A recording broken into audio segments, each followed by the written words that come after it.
Okay.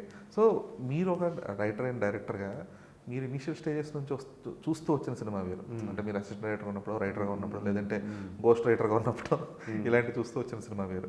But ఇప్పుడు కొంచెం last ఒక 5-6 ఇయర్స్లోనే, అంటే మీరు కరెక్ట్గా సామాజిక వర్గం ఉన్న సినిమా నుంచి, లేదా ఇంకా వివాహ బ్రహ్మ నుంచే కోవిడ్ తర్వాత డైరెక్టర్ అయ్యాం కాబట్టి సో సినిమా ఎవాల్వ్ అయింది ఆ టైంలోనే. ఎందుకంటే ఆడియన్స్ రకరకాల సినిమాలు చూడటం కానీ, లేదంటే అన్ని రకాల కాంటెంట్ని వాళ్ళు ఎక్కువ కన్జ్యూమ్ చేయడం కానీ.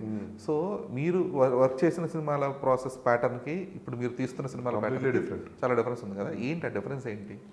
సో ఫస్ట్ థింగ్, నేను జాయిన్ అయినప్పుడు it was film, no it is digital. ఏది ఫస్ట్ ఫిలిం? నేను నిప్పుకి జాయిన్ అయ్యాను, గుడ్.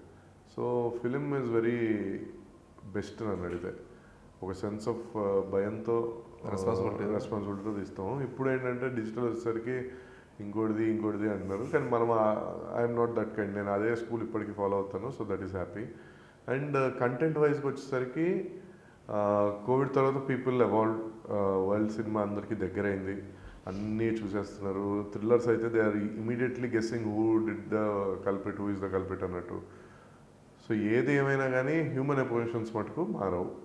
ఆ ఎమోషనల్ క్వశ్చన్ పట్టుకుంటూ ఎంటర్టైనింగ్ చేయగలిగితే వెరీ హ్యాపీ అని వీఆర్ ఇన్ దిస్ జానర్ అంతే.